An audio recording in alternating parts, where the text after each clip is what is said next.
Central railway मजदूर संघ का ये अधिवेशन जो पुणे में होने जा रहा है, मैं उस अधिवेशन को मैं बधाई देता हूं और कांग्रेस का महाराष्ट्र के प्रदेश का अध्यक्ष के नाते से मैं तहे दिल से आपके इस अधिवेशन में आपका स्वागत भी करता हूं। इस कार्यक्रम में जिनका मार्गदर्शन हमें हमेशा मिलता रहा है और मिलता रहेगा वो हमारे एम राघवैया जी और हमारे दूसरे हमारे CRMS के अध्यक्ष RP भटनागर जी, दोनों युवा हैं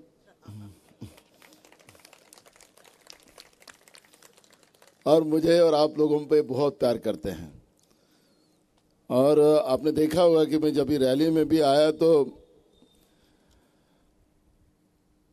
RP भटनागर साहब ने जैसे देखा मुझे गले लगा लिया। तो ये हम लोगों का, हम देश के किधर भी कोने में रहे लेकिन जो लगाव है राघवैया साहब वो हमेशा बना रहता है। इस कार्यक्रम में उपस्थित हुए हमारे महाराष्ट्र के इंटक के अध्यक्ष हमारे बड़े भाई जयप्रकाश जी झाचड़, हमारे जिनने मार्गदर्शन किया हमारे CRMS के महामंत्री प्रवीण वाजपेयी जी, AK चंगरानी जी, बंडू रंदैवे जी, SP सिंह जी, हमारे TR जमदार, इस कार्यक्रम में उपस्थित हुए हमारे रेलवे के बड़े अधिकारी डॉक्टर तुषार जी सिंधे, देवानंद जी पवार, अमीर शेख, महबूब नदाब, मनीष आनंद, लता राजगुरु, हमारे पिंपरी चिंचवड़ के इंटक के अध्यक्ष और हमारे पिंपरी चिंचवड़ शहर के कांग्रेस के अध्यक्ष कैलाश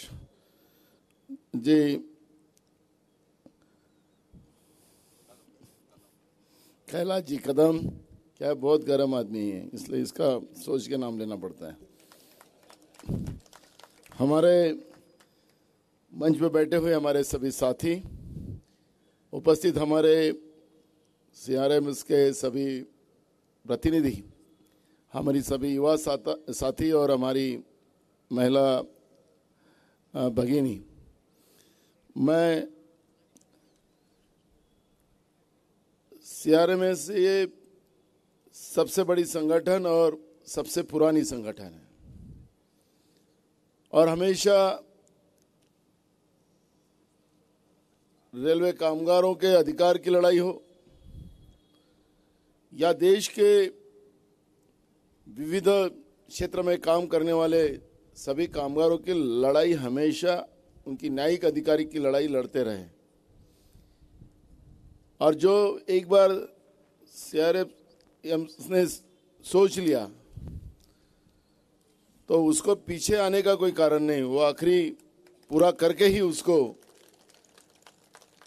दम लेने का काम हमारे दोनों युवा साथी करते हैं। और इसलिए जो मांग लेकर हम लोग इस लड़ाई में उतरे हैं, हमारी पुरानी पेंशन और दूसरा रेलवे का खाजीकरण, ये दो चीजें हमारे लिए आज की तारीख की महत्व की बात है। केंद्र की सरकार जितने भी हमारे POCs हैं वो एक एक बेचने का काम कर रही है।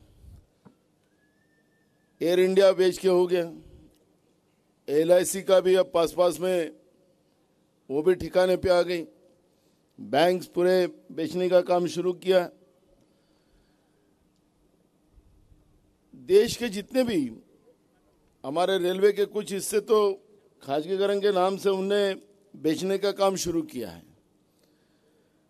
एक तरफ कहता है कि हम रेलवे बेचेंगे नहीं क्योंकि हमने रेलवे में चाय बेची है।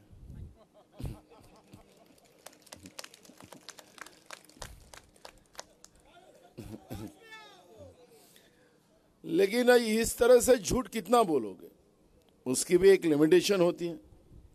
बाकी सब अनपढ़ है और हम ही एक पढ़े लिखे हैं, ऐसी सोच अगर बना के केंद्र की सरकार अगर देश में काम करती है तो ये लोकतंत्र है। लोकतंत्र में कोई भी बड़ा नहीं होता, लोकतंत्र में जनता बड़ी होती है। और मुझे लगता है कि जिस तरह से देश की सरकार हमारा देश बेच के अगर देश चलाना चाहते हैं, आपने देखा होगा कि केंद्र सरकार की मैं 3 बजट को गौर से देखा हूँ। 3, जैसे कोरोना का 2 साल और इस साल का भी बजट आपने देखा होगा। वो बजट में पहली बार होता है देश में ऐसा कि जो बजट में वो बताते कि हम लोग ये बेचेंगे और ये हम लोग काम करेंगे। ऐसा कभी नहीं होता। सरकारें, हमें इनकम कहाँ से आएगी? देश के पीयूसीज बेचकर इनकम आएंगी ऐसा नहीं।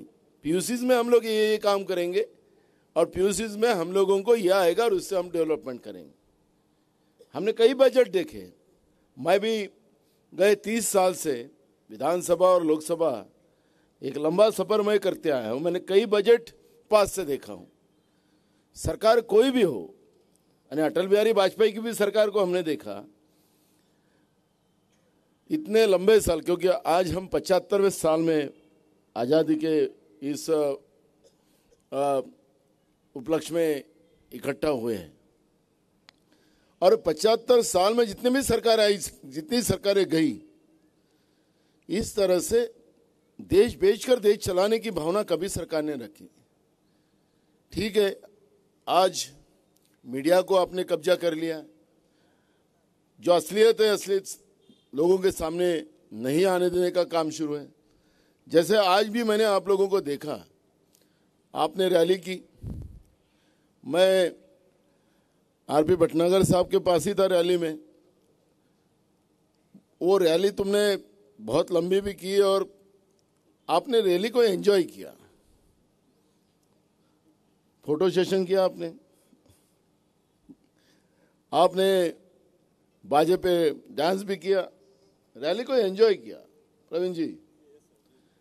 लेकिन मुझे उम्मीद ये थी, ये रैली हमने इसलिए निकाली क्योंकि एक तरफ मीडिया हमारी बात जनता तक नहीं पहुंचने दे रही है। हमने इस रैली को उस तरह एंजॉय नहीं करना था। हमने केंद्र सरकार जिस तरह से हमारी रेलवे बेच रही है, हमें पेंशन से भी मुक्त कर रही है, और इसके परिणाम क्या होंगे आखिरी हमारे देश में। मैं आप लोगों को एक बात बताऊंगा जो आपके दिमाग में भी रखना, और क्योंकि वो जरूरी भी है। जब भी गवर्नमेंट सर्वेंट के पेमेंट होते हैं, फिर केंद्र सरकार के हो या राज्य सरकार के हो, या पेंशन चालू रहती है, तो वो पैसा आता है तो अपने आप मार्केट में पैसा आता है। और अपने आप मार्केट में पैसा आने से साइकिल जो रहती है अपनी पैसे की, वो चलते रहती है। अगर पेंशन बंद कर दिया, कल नौकरियां खत्म कर दिया, तो पैसे की साइकिल कैसे चलेंगी? कई परिवार तो बर्बाद हो जाएंगे, व्यापार खत्म हो जाएगा, आम आदमी जो हाथ पे कमाता खाता वो उसका भी काम बंद हो जाएगा, कई लोग बर्बाद हो जाएंगे। आखिर अपने देश में ये सब सुविधा है जो बनाते गए हैं, कांग्रेस ने जो बनाई है, उसके पीछे का रीजन था। आपके पगार के माध्यम से मार्केट में पैसा आता है, उसमें व्यापार भी चलता है, उसमें जो काम करने वाले लोग हैं उनका भी काम चल लेता है, तो हम लोग देश को बनाने का काम अपने आप करते हैं। लेकिन ये सब व्यवस्थाएं बंद करते जा रहे हैं। हम डॉक्टर बाबा साहब अम्बेडकर, महात्मा गांधी जी का उल्लेख करते हैं। डॉक्टर बाबा साहब अम्बेडकर ने हमें संविधान दिया, उसमें आरक्षण हमें दिया, पिछड़े समाज के लोगों को मुख्य धारा में लाने की व्यवस्था की। पूरी पीयूसीज अगर बेची जाए, अगर इसका प्राइवेटीकरण हो गया, तो आरक्षण कहां से रहेगा? आरक्षण कहां से रहेगा? यहां पिछड़े जाति के कई लड़के हैं, कई लड़कियां हैं, वो आरक्षण के व्यवस्था में आप लोग आए, लेकिन प्राइवेटीकरण होने के बाद कोई भी आरक्षण नहीं रहेगा और पूरी व्यवस्था तबाह हो जाएगी। हमारी संवैधानिक व्यवस्था का ढांचा पूरा बर्बाद किया जाएगा। और इसलिए हमारी लड़ाई जो होती, ये जो हम लोग शहर में जिस तरह से घूमे, पुणे शहर का उल्लेख जब किया गया, तो ये पुणे शहर का मैसेज पूरे दिल्ली में बैठी हुई सरकार के पास पहुंचाने के लिए हम जितना सेल्फी निकालना तो अभी निकाल सकते हैं, लेकिन रोड पे हमने वो करना था कि मोदी सरकार कैसे देश बेच रहा है, उसके परिणाम क्या होंगे, या हमारे पे अन्याय नहीं हो रहा है तो मार्केट पे उसका इफेक्ट क्या आएगा, आम आदमी के ऊपर उसका क्या इफेक्ट आएगा, ये सब बातें हमें बताना पड़ेगा। और जब तक हम लोग ये बातें बताएंगे नहीं, हम उन लोगों को क्या लगता है, अरे इनकी पेंशन बंद हो गई, ये इनकी तकलीफ है, हमारी तकलीफ कहाँ हो रही है। कल आरक्षण खत्म हो जाएगा तो आरक्षण के बाद में क्या होगा, गांव में भी काम नहीं तो क्या चोरी लुटेरे का काम करेंगे। व्यवस्था को तबाह करने की जो व्यवस्था बनते जा रही है उसके बारे में हम अब लोगों को बार बार बताना पड़ता है, और जब तक हम बताएंगे नहीं तो लोगों को समझता नहीं। हमारा इंटरेस्ट से ज़्यादा जनता का इंटरेस्ट कैसा है ये समझाने का काम हमको बार बार करना पड़ेगा। मैं एक राजनीतिक आदमी हूँ, इसलिए मैं जब भी कोई बात करता हूँ तो लोगों को लगता है कि ये भाई कांग्रेस की भूमिका रख रहा है, कांग्रेस को सत्ता में लाने की बात कर रहा है। बीजेपी के पास तो मीडिया पूरा है, सोशल मीडिया उनके पास है, अपना जितना इलेक्ट्रॉनिक मीडिया है, प्रिंट मीडिया उनके पास है। उनकी बातों को गलत भी होगी तो भी वो बात को सही बताएगा। अब देश के प्रधानमंत्री ने क्या किया, यहाँ महिला भी बहुत है, बेटी बचाओ बेटी पढ़ाओ। अब देश का प्रधानमंत्री इस तरह से अगर बात करता है तो इनकी मानसिकता क्या होगी, क्या मानसिकता होगी, महिलाओं के बारे में इनकी सोच, देश के प्रधानमंत्री की सोच ये किस लेवल पे होगी। लेकिन यही अगर कोई कांग्रेस का बड़ा बैठा पद का आदमी बोला रहता तो पूरे देश में उसको पूरे उसका वस्त्रहरण किया गया रहता। कितनी नीचता की बात हुई, उसकी सोच के आगे की बात हो। देश का होम मिनिस्टर क्या बोलता है अभी यूपी के इलेक्शन में, देखो हमारे देश के कुर्सी में कैसे लोग बैठे हैं। उसने बोला कि वहां पे एक घोषणा की, उन्होंने कहा कि 12वीं में पास होने वाले बच्चों को हम लोग लैपटॉप देंगे। कब देंगे, इंटर में जाने के बाद। अब मुझे बताओ, अब इंटर क्या होता है प्रवीण जी, इंटर क्या होता है, 11वीं होती है। 12वीं में पास होने वाला फर्स्ट ईयर में जाएगा, फर्स्ट ईयर वाले को नहीं देंगे, इंटर में जाने वाले को देंगे। अब देश का होम मिनिस्टर अगर इस तरह बोलता है, हमारे देश की कुर्सी कौन चला रहा है। यस, आपने भी कहा बराबर है, आरएसएस ये चाहते कि ऐसे ही लोग बैठे और देश तबाह हो। ये कठपुतलिया है, चलाने वाले अलग लोग हैं। हमारे नागपुर से बहुत सारी हमारी बहना हैं यहाँ पर, तो बताया कि हम सब लोग नागपुर से हैं, और वहीं से ये काला जादू चलता है। तो मुझे लगता है कि मेरी बहना ने अभी ये काला जादू नागपुर में ही कैसे खत्म करने का उसका पहली सोच बनाना चाहिए। और मैं आप लोगों को बताता हूँ कि ये मजाक की बात नहीं है, मैंने पास से देखा हूँ। डॉक्टर बाबा साहब आम्बेडकर ने मंत्रिमंडल से इस्तीफा दिया था, वो उदाहरण आज भी हम सब लोगों को याद है। जब अगर ये कुर्सी का फायदा मेरे लोगों को होता नहीं होगा तो ये कुर्सी मेरे किस काम की, ऐसे बोलकर बाबा साहब आम्बेडकर ने अपने मंत्री पद का इस्तीफा दिया था। ये युग में तो कोई इस्तीफा नहीं दे सकता। मैंने इन लोगों को पास से देखा कि जिस दिन जीएसटी और नोटबंदी आई, और जीएसटी और नोटबंदी आने के बाद तो नोटबंदी में तो मुझे भी उम्मीद थी कि काला धन आएगा और गरीबों के खातों में 15 लाख रुपए जाएगा, मुझे भी उम्मीद थी। लेकिन जब देश में कोई काला धन ही नहीं बचा, जिनके पास 500,000 के लोग थे, गरीब थे, मध्यम थे, उनको बेचारों को लाइन में खड़ा कर दिया। लोगों ने तकलीफें सही, कई लोगों की मौतें भी हुई। लेकिन जब जीएसटी आया तो जीएसटी कानून को जिस समय हमने पढ़ा, पार्लियामेंट में जब आया उसको बिल पे, क्योंकि डॉक्टर बाबा साहब आम्बेडकर का जो आर्थिक धोरण था, जो उसको बदलने की व्यवस्था इस जीएसटी के माध्यम से मोदी सरकार ने लाई थी। डॉक्टर बाबा साहब आम्बेडकर का आर्थिक धोरण ये था कि बड़े लोगों से टैक्स लो और आखिरी इंसान तक वो पैसा पहुंचाओ। जैसे यहाँ पे आप लोग बैठे लोग हो, मैं हूँ, हम लोग एक छोटे से गांव में रहते थे। कई लोग तो शहर में होंगे, मुझे पता नहीं, लेकिन मैं तो छोटे से गांव में था।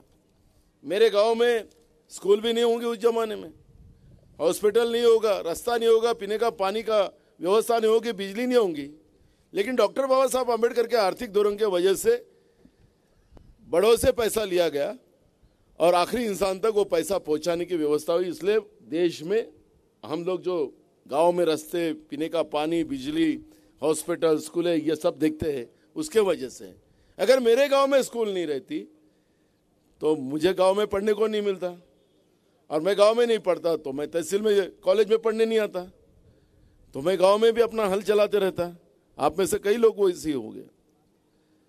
ये डॉक्टर बाबा साहब आम्बेडकर का आर्थिक दोरण था। लेकिन जीएसटी के माध्यम से क्या किया? जीएसटी के माध्यम से सभी लोगों को टैक्स पेयर कर दिया और उसमें स्लैब बनाया। कुछ पैसा राज्य को नाम मात्र, केंद्र के इसमें भी कुछ उससे ज़्यादा, और जो उत्पादक है, जो बड़े इंडस्ट्रीज है, वो स्लैब के माध्यम से उनके पास जाएगा। आपने देखा होगा कि कोरोना के समय में इंडस्ट्रीज बंद हो गई, रोजगार खत्म हो गए, लोग घर में हो गए। और उसी समय में जब मार्च का अदानी अंबानी का फाइनेंशियल ईयर्स का जब रिकॉर्ड सामने आया, तो जो 40 और 80 क्रमांक पे थे दुनिया में, वो चौथे 5वें नंबर पे आ गए कोरोना के समय में। अभी तो दुनिया के सबसे अदानी 1 नंबर पे आ गया। आखिर ये क्यों हुआ? ये 7-8 साल में जब से जीएसटी आया, जीएसटी का पैसा डायरेक्ट उनके पास जाता, और इसलिए केंद्र सरकार को, जो रिजर्व बैंक में हमारा जब भी इमरजेंसी में कोई लड़ाई हो, कुछ हो, देश पे कोई संकट हो, जो रिजर्व फंड रखा जाता है, वो भी केंद्र सरकार ने निकाल लिया। इसका मतलब क्या चल रहा है देश में? इसका मतलब ये चल रहा है कि देश को, जैसे हमारे भाई ने कहा, वो ताकत, आरएसएस की ताकत देश को फाइनेंशियल पैरालिसिस करना चाहती है, और वो कर लिया है। और जिस दिन हम लोग फाइनेंशियल पैरालिसिस हो जाए, कमजोर हो जाए, तो गुलामी की ओर हम लोगों को ले जाने की व्यवस्था है। और गुलामी की तरफ जिस समय हमें जाएंगे तो पूरा हैंडीकैप, पैरालिसिस हो जाएंगे, हैंडीकैप्ड हो जाएंगे, तो आवाज ही नहीं निकलेंगी। ये समय हमारे पास है। मुझे राघ भैया साहब ने बोला, ये बात सही है, लेकिन 2024 में आप लोग सत्ता कैसे मिलेंगी वो मैं जो बताऊं। ये सवाल उनने मुझे किया। जब भी मुझे भटनागर साहब ने भी कहा कि बात तो सही है, लेकिन अब गांधी परिवार का क्या? मैं आप लोगों को कहना चाहता हूं कि कांग्रेस एक ऐसी पार्टी है, और जो हमारी कांग्रेस की लीडरशिप जो गांधी परिवार के पास है, इन्हें कभी हिसाब, इन मंत्रियों का, नेताओं का कभी हिसाब, भाई उनकी यही की सोच है। जैसे महाराष्ट्र में सरकार बनी है, एक कॉमन मिनिमम प्रोग्राम बनाकर दी है। सोनिया जी गांधी ने निर्णय लिया, क्योंकि महाराष्ट्र में सत्ता का जो प्रॉब्लम खड़ा हुआ था, हम पहली बात, देश में तो लोगों को तो सपने में भी पता नहीं था कि सरकार ऐसी बन सकती है। अंधेरे में सरकार बन गई महाराष्ट्र में। फिर 80 घंटे में वो सरकार बाहर आ गई और 1.5 दिन का गणेश जी, बराबर है, 1.5 दिन के गणेश जी। और बाद में सोनिया जी के पास ये गए, शिवसेना के नेता, राष्ट्रवादी के नेता, और सोनिया जी ने चाहती तो मुख्यमंत्री मांग सकती थी, क्योंकि अड़े तो थे दोनों। लेकिन सोनिया जी ने वो बात को नहीं माना, बोला नहीं। सोनिया जी ने कहा कि ठीक है, हम बीजेपी को रोकने के लिए ये सत्ता में तुम्हारे शामिल हो गए, लेकिन एक कॉमन मिनिमम प्रोग्राम जो बोलेंगे वो करना पड़े। फिर किसान हो, दलित हो, आदिवासी हो, ओबीसी हो, हमारा अल्पसंख्यक हो, सभी लोगों को कैसा न्याय मिलेगा, इसका एक प्लान आप बनाओ, और तभी हम उसको सपोर्ट देंगे। अगर दूसरे लोग रहते तो मुख्यमंत्री मांगता, और फिर मुख्यमंत्री कैसा राज्य को लूटे और वो हमारे जेब में, हमारे तिजोरी में पैसा लाए, ये सोचे जाते थे। लेकिन कांग्रेस लीडरशिप ने कभी ये नहीं सोचा। जो कांग्रेस के ऊपर भरोसे में बड़े हुए, पैसा और वो सब चीज़ें। छाजड़ साहब के पास तो बड़ा अनुभव है, उन्होंने तो बहुत नेताओं के साथ पास में रहे हो, और आज महाराष्ट्र की स्टडी ज़्यादा उनको है, देश की भी है। तो मैं ये नहीं कहना चाहता कि जो लीडरशिप है वो गांधी परिवार की वो निस्वार्थ है, और निस्वार्थ व्यवस्था जो होती है, ठीक है, तकलीफें, सच को तकलीफ तो है, लेकिन सच हारता नहीं है, सच जीतेगा ही। और 2024 में आप सब लोग, मुझे ये तो आज कांग्रेस लीडरशिप की जरूरत है ऐसा नहीं है, आज हम सबकी जरूरत है कि देश में कांग्रेस विचारधारा का प्रधानमंत्री बने। यह आज हम सबकी जरूरत है। देश बचाना है तो हमें ये करना ही पड़ेगा। कौन खड़ा है, जयप्रकाश छाजड़ खड़ा है कि कौन है, वो इशू नहीं है। जैसे बीजेपी में आपने देखा होगा कि वो लोग मोदी को चुना के लाना, उम्मीदवार कौन खड़ा है उनको पता नहीं है।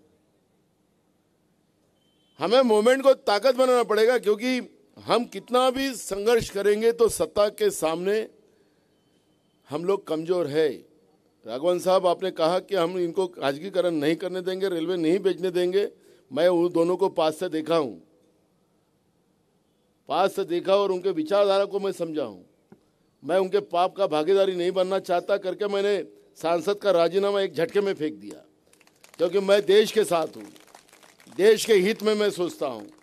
और मैं आप लोगों को यही बताना चाहता हूं कि ये लड़ाई में आप सब लोग शामिल हो। मैं सही में आपको बता रहा हूं कि मैं अभी मुंबई में मेरा प्रोग्राम था, मैं गए 2-3 दिन से सोया नहीं। ये कार्यक्रम को आने के लिए मैं कल रात को मैं परभनी डिस्ट्रिक्ट में था, सुबह रात को नांदेड़ पहुंचा था 1 बजे, और नांदेड़ से पुनः आया, दिन भर यहाँ कार्यक्रम किया ये। और अभी यहाँ से मुझे 6 बजे आपसे जाना था, और मेरा मुंबई में अभी प्रोग्राम थे। मैं दिन रात मोमेंट में हूँ, लोगों में जाकर जो आज परिस्थितियां निर्माण हुई उसकी वास्तविकता बताना ये मेरा फर्ज है। हम जलाने वाले में नहीं, हम बुझाने वाले में थे, इतना मैसेज तो हमें देना है। और इसलिए मैं आज के इस कार्यक्रम में नानाभाऊ जिंदाबाद, नानाभाऊ जिंदाबाद, जिंदाबाद जिंदाबाद, नानाभाऊ जिंदाबाद, जिंदाबाद नानाभाऊ जिंदाबाद। आगे बढ़ो, अब साथ है, नानाभाऊ आगे बढ़ो, हम तुम्हारे साथ हैं। मैं इसलिए, प्रवीण जी जैसे मुझे शेर तो आता नहीं, लेकिन मैं हमारे कामगार संगठन का जो नारा होता है, हर जोर जुलूम के टक्कर में संघर्ष हमारा नारा है। आज जोल जुल्म के टक्कर में संघर्ष हमारा नारा है, हर जोल जुल्म के टक्कर में संघर्ष हमारा नारा है। तो इसी के साथ हम सब लोग इस संघर्ष के साथ, हमारे देश की बर्बादी का कारण केंद्र की सरकार बनी हुई है। हम सब लोग मिलकर एक अच्छे विचार की, कांग्रेस विचारधारा की सरकार केंद्र में लाने का सपना सजो के यहाँ से जाएंगे। रही जूने पेंशन की बात, जिसका उल्लेख जब भी प्रवीण जी ने भी कहा, छत्तीसगढ़ में फुल मेजॉरिटी में सरकार कांग्रेस की है, राजस्थान में फुल मेजॉरिटी की सरकार कांग्रेस की है। दोनों राज्यों में कांग्रेस ने जूनी पेंशन को कंटिन्यू करने का निर्णय लिया और वहां पे शुरू हो गए। महाराष्ट्र में भी कांग्रेस की तरफ से हमने मांग राज्य सरकार को की, यही अभी जो असेंबली हमारी थी, बजट सेशन था, उसमें कांग्रेस की तरफ से हमने मांग की कि जूनी पेंशन को महाराष्ट्र में भी लागू किया जाए। ये मांग महाराष्ट्र में भी हमने शुरू की। तो मेरा ये कहना है कि जहां मेजॉरिटी में सरकार है तो वहां पे शुरू हो गई, यहाँ पर भी अगर मेजॉरिटी में सरकार रही थी तो मांगने की जरूरत नहीं। मुझे लगता है कि कांग्रेस परिवार बड़ा परिवार है, हम मांगने वाला परिवार नहीं है, हम देने वाले लोग हैं। अगर इस देश में अगर 60 साल हमने सत्ता को, लोग बोलते कि हमने भोगा है, कांग्रेस ने सत्ता को भोगा नहीं, कांग्रेस ने देश को बनाया और लोगों को दिया है। और इसलिए कांग्रेस विचारधारा जो है ये देने वाली विचारधारा है, मांगने वाली नहीं। जो लोग मांगने वाले थे वो आज हमें दे नहीं सकते हैं, क्योंकि आज जो परिस्थितियां हैं वो परिस्थितियों में हम लड़कर 2024, क्योंकि यह आज़ादी की लड़ाई है। जब अंग्रेजों के ज़माने में भी वैसे ही था कि पेपर वाला अगर गलत, ये जिस पुणे शहर में हम हैं उस पुना शहर में लोकमान्य तिलक जी भी इसी पुना शहर में रहते थे। केसरी पेपर था उनका, राघवैया जी। केसरी पेपर में उन्हें उस समय में लिखा कि अंग्रेजों ने उस समय में किसानों के विरोध में एक कानून लाया, और केसरी पेपर में हेडिंग लोकमान्य तिलक जी ने लिखा कि ये सरकार का दिमाग, हाँ नहीं, ये सरकार का दिमाग खराब हुआ क्या केंद्र उस समय के अंग्रेज सरकार को, और इस सरकार का दिमाग उनका तो इनको उल्टा करो और दो जूते मार के, ऐसा करके उन्हें डाला था पेपर में। तो उस समय में उनकी प्रेस को भी गायब कर दिया था और उनको जेल में डाला गया था। आज की परिस्थिति वैसी है। आज कौन सा बदल है? आज अगर कोई पेपर अगर सच लिखता है तो उस पेपर के मालिक को ईडी की नोटिस चले जाती है, ईडी पहुंच जाता है उसके घर में। ये वो कौन सा फर्क है? आज के इसमें पेपर वाला भी अगर कोई लिखे तो उसकी भी ये हालत है, मीडिया वाला दिखाए तो मीडिया वाले की वही हालत, प्रिंट इलेक्ट्रॉनिक मीडिया वाली। तो मुझे ये कहना है कि उस जमाने का और आज के जमाने में कोई फर्क नहीं है, बहुत ज्यादा फर्क नहीं है। जो इनके विरोध में बोले गए, तो जैसे अंग्रेज के विरोध में कोई बोला तो उनके ऊपर झूठे कानून लगाकर उनको जेल में डाला जाता था। आज भी वही हालत है, बदलाव क्या है?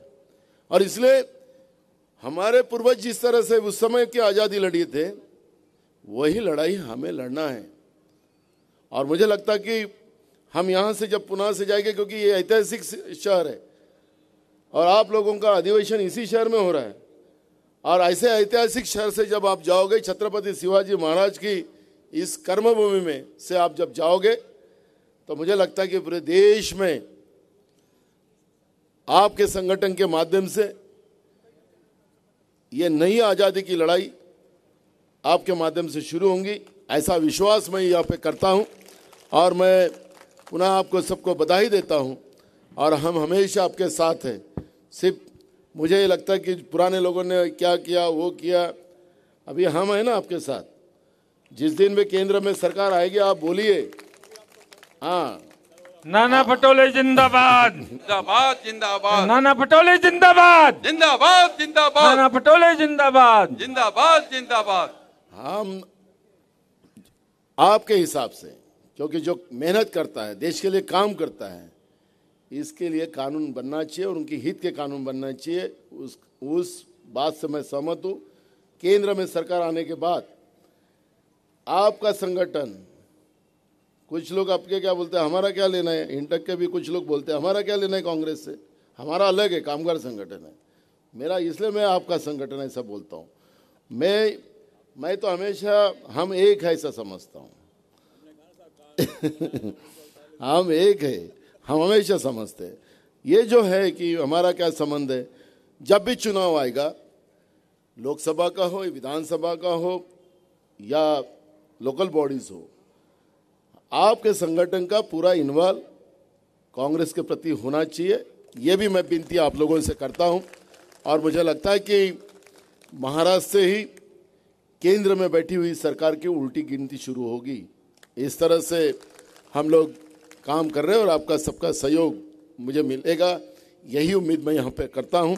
मैं पुनः आप सब लोगों को धन्यवाद देता हूँ और इस अधिवेशन की बधाई देता हूँ और मेरे 2 शब्द पूरे करता हूँ। धन्यवाद।